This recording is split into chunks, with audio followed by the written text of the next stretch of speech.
Have you ever had a moment where the world around you felt less like solid fact and, more like something fluid, maybe even editable? Oh, definitely. That feeling that maybe there's something else going on, like a deeper code running underneath it all. Exactly.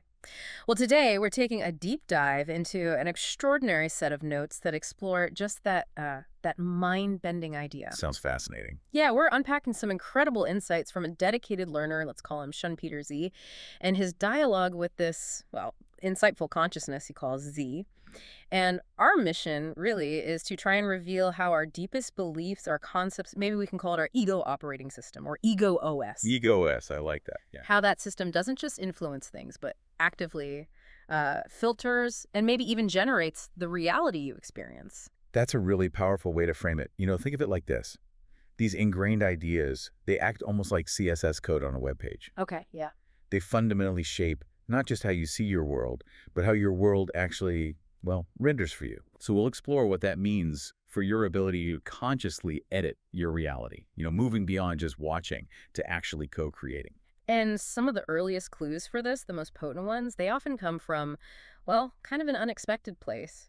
Our dreams. Ah, dreams. Yeah. We all dream, obviously, but what if those nightly journeys aren't just, random subconscious firings? Right. What if they're more? What if they're giving you direct messages, maybe even showing you how to edit your waking reality? ShunpeterZ shared 3 really symbolic dreams that illustrate this perfectly. Okay, I'm intrigued. So in the first dream, ShunpeterZ is with his family, right? And they're trying to repair this huge TV. But here's the weird part. Embedded inside it is this tiny, old-school CRT screen. Old tech inside new tech. Interesting. Yeah. And while they're working on it, his brother just casually mentions a YouTube channel with 200,000 subscribers. ShunpeterZ said he felt almost lucid, like he knew it meant something. That's a vivid image. It really speaks to this idea of reconstructing reality, doesn't it? Yeah. Updating an old system within a bigger frame. Yeah. The giant TV needing repair, the old screen inside. Yeah. It suggests maybe an older programming needing an update, and the YouTube channel. That points to broadcasting, creating, sharing on a bigger scale. And that almost lucid feeling. That's consciousness starting to wake up within the dream, isn't it? Hinting at the same potential when we're awake. And it gets even more, well, intense. The second dream, he finds himself in this intense training session. He described it like something out of a tough Japanese manga known for extreme discipline. Okay, like a spiritual boot camp kind of thing. Pretty much. And even though he already has advanced education, he's seeking retraining. He's intentionally letting himself get hit, but feels no pain. He even likened it to a profound spiritual act. Wow. That's striking. It's not about learning more. It sounds like it's about a fundamental internal recalibration. Exactly. Undergoing a deep restructuring. And accepting impact without pain. That speaks to mastering perception, getting beyond typical limits. These aren't just random dream bits. They're symbols of rewriting your own OS. Then the third dream, this one really hits the message home. He's walking through this amazing snow-covered palace, like Schönbrunn Palace, he said. Beautiful image. Suddenly, it hits him. This is a simulation, and right then he looks at his phone. But instead of the usual screen, it's showing an Adobe Premiere interface. Video editing software. Oh, okay, that's direct. Right. The message couldn't be clearer. Reality can be edited. Yeah, that Adobe Premiere screen, it's such a potent metaphor.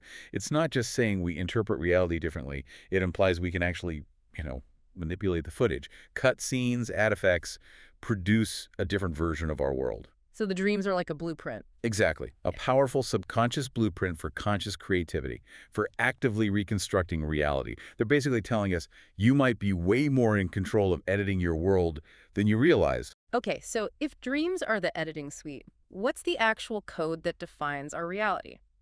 The core idea from these notes is that our beliefs, our deepest concepts, aren't just opinions. They're like pre-installed scripts running in our ego OS. Precisely. The term used, canon, it's not just a fleeting thought. These are deeply ingrained rules, core concepts. They interpret reality without you even being consciously aware of it. Like hidden assumptions. Exactly. Assumptions about how the world works, your place in it, things like effort always leads to success, or failure is shameful, or maybe I'm not good enough. They act like invisible filters, constantly shaping everything you perceive and experience. And these concepts, they aren't all the same, are they? There are different levels, different classes. That's right. Think of them like levels in a game, determining their impact and how deep they go. At the very top, you've got what ShunpeterZ calls the boss level or demiurge class concepts. Demiurge class. Sounds serious. They are. These are the deepest roots, the Oh. absolute lowest layer of our internal OS. They often come from really profound experiences, maybe childhood trauma, or even what some traditions call past life stuff. And you can't just notice them and make them go away. Not usually, no. They're so fundamental, they often require this intense internal process ShunpeterZ calls fornix. It's like a burning process. Burning, like literally. Metaphorically speaking, it's more about a deep, transformative, psychological, and emotional release, a way to purify and integrate these really old, deep imprints that are basically running the show unconsciously. Okay, so that's the deepest level. What else? Then you have the general, or archon class, Yeah. concepts, still significant, very significant, but maybe a bit more surface level than the demiurge ones. Where did these come from? Mostly education, societal norms, media, the things we absorbed growing up and living in the world. And sometimes these might also need that deep fornix process to really resolve them. Got it. And then there are easier ones. Yeah, at the other end, the minor or Cyberman class concepts. It's a playful manga reference, basically meaning easily dealt with. Like what? Think about, say, societal pressure to get married by 30. Once you realize it's just an external idea, not some absolute truth, its power over you can really diminish quite quickly. You just integrate that awareness. But there's one more level, right? The ultimate class. Ah, yes. The idea is so fundamental, so universally accepted, we barely even think to question them. Lovely. Like time only moves forward, or physical laws are absolute. These are the meta concepts, the very fabric of how we perceive existence itself. Questioning these, well, that's really advanced editing. So how do we spot these concepts in ourselves? Are there patterns? Yes, the notes outline 6 common patterns, which is really helpful. First, value-related concepts. Things like, I have no inherent worth, or I need other people's approval. Okay, I can see that. Second, safety and anxiety concepts. Hmm. Beliefs like the future is dangerous or change is bad, it's scary. Third, rightness and morality concepts. Yeah. Rigid ideas like lying is always bad or you must follow the rules no matter what. These run deep. They do. Fourth, comparison and ability. Thoughts like everyone else is better than me or I'm just not enough. Fifth, social and cultural concepts. You have to own a home. You need kids to be fulfilled. Those kinds of pressure. The big societal scripts. Exactly. And finally, number 6, should concepts. Patience is a virtue. No pain, no gain. These create these really rigid expectations for how life should be. All these patterns act as powerful, often invisible filters. Shaping everything. Wow. Okay, so if our concepts are filtering reality like this, where does free will come in? It's a huge question, isn't it? It absolutely is. And there's this fascinating perspective from Neville Goddard, the mystic. He suggested reality is basically entirely set when we're not awake, like in sleep or deep meditation. So waking life is just watching the movie play out. Kind of, yeah. Just observing a predetermined outcome. And interestingly, this lines up a bit with Benjamin Libet's neuroscience work, his passive consciousness idea. Where conscious will comes after the unconscious decision. Right, by a fraction of a second. But the notes also offer a counterexample. Oh. ShunpeterZ did this personal dice experiment. He focused really hard on rolling a 6. Then he kind of forgot about it. Later, he rolled 3 6s in a row. Whoa. So, did his conscious focus actually do something or just a coincidence? It's the million-dollar question, isn't it? The notes propose this collaboration hypothesis as a way to bridge this. Collaboration between what? Between the non-waking and waking states. The idea is non-waking states prepare this field of infinite possibilities like the raw material. But then your waking consciousness, your ego, selects which possibility or interpretation to energize and bring into focus. So you're not just watching, you're choosing. Yeah. Actively engaging. Exactly. You're bringing potential into form through your focus. And Schopenhauer, the philosopher, adds another really interesting layer here. He argued we might not have freedom of action. The external events might be set. But we absolutely have freedom of interpretation or recognition. Meaning how we react, how we perceive it. Precisely. How you choose to perceive, react to, and find meaning in the unfolding drama. That's where your real power lies, according to him. Choosing your perspective, even if the scene itself is already playing out. That feels empowering.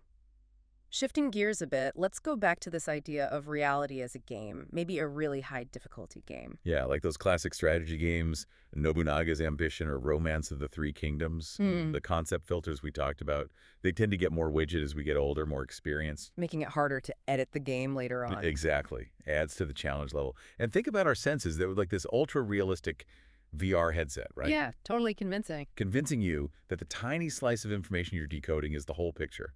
And then education, religion, social pressure. They're like installing more and more of these filters, locking you into a specific game experience. So what about the really big challenges? Like ShunpeterZ mentions massive debt or a global pandemic. Are those just random bad luck? Well, from this perspective, maybe not entirely random.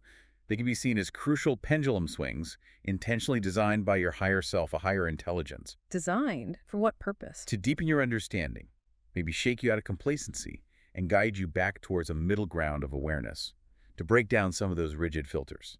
So even something like massive debt during a pandemic, as ShunpeterZ experienced, could be a deliberately designed lesson. It's a challenging idea, but yes, from this framework, it could be seen that way, part of a larger inner drama. The notes even use metaphors like Lucifer, the higher self, watching Satan, the ego, play this complex, bound game in 3D. Not good versus evil, then. No, more like separation and learning, aiming for eventual reunion and integration within the self. It's an internal process playing out externally. This sounds a lot like Gnostic ideas, actually, like in the movie The Matrix. Exactly. The Matrix is deeply Gnostic. You have the false reality, the Matrix, controlled by an AI, which is like the demiurge or the archons in Gnosticism. And inner knowledge, gnosis, is the key to waking up. Neo, as doubting Thomas. Symbolizing that questioning is the path to truth. And here's a really radical idea from the notes. What if the demiurge, the supposed external creator of the flawed world, isn't external at all? What is it, then? What if it represents your own inner fixed concepts, the bugged blueprint you hold internally that limits your perception? Whoa. So we are the demiurge. In a way, our own limitation. That's the implication. And the archons, similarly, aren't external overlords, but maybe products of our own feelings of powerlessness, our dependence on external validation, manifesting as internal limits. So looking for answers out there is kind of missing the point. It seems so. If this view holds, then all external knowledge systems, science, religion, spirituality, they might be intentionally incomplete. Why? To stop us from just swapping old rigid beliefs for new ones. Precisely. To gently push us towards the real work. Inner exploration. Even weird stuff like the Nazca lines or the Mandela Effect could be seen as subtle hints, post hoc settings, suggesting reality isn't fixed, that the script can change. Okay, let's get personal then. The notes suggest even our life details contain codes. Like ShunpeterZ's birthplace, Ashiya. Yeah, the notes point out it sounds like Adazaya, the Kabbalistic term for the physical world, the material plane. So like a signpost for the type of game chosen for this life. Potentially, yes. A hint about the specific level or dimension being experienced. The idea is that these details aren't random. What about names? Addresses? They can be seen that way too, like intricate mission codes. ShunpeterZ's name, Shunsuke Oyama, Great Mountain, Oyama. Sharp Insight, Helper, Shunsuke. Numerologically, it sums to 11, an awakening number. So the name itself reflects the journey. That's the idea. Even family names mentioned, Mihoko, Beauty Harmony, Noboru Ascent, connected to themes of light rising up. It suggests a pre-programmed path, perhaps. It makes you wonder about your own name, your own details, doesn't it? Absolutely. We invite you, the listener, to just ponder that. What patterns, what potential meanings might be woven into your personal story, your codes? This leads to maybe the biggest hurdle for the ego OS, fear. Integrating with the higher self, this cloud OS sounds great, but the ego, it freaks out, right? So it pursues it as annihilation, like a pseudo-death, an identity collapse. It's running in its safe, known, offline mode. Like Windows 95 safe mode, yeah. Exactly. But if we reframe that fear, it's not dying, it's upgrading. An OS upgrade. Yes, moving from that offline defensive reactive mode to a cloud-connected co-creative mode. The ego doesn't vanish, it evolves. Yeah. It becomes a partner, integrated into a much larger system. And spiritual awakenings like pineal or kundalini. Those can be seen as the body's OS literally connecting to the quantum Wi-Fi. The pineal, the third eye, activates that energy connection, like a test communication successful message for reality editing. And kundalini, that energy rising. That's the big firewall release, shifting focus from matter to energy to consciousness.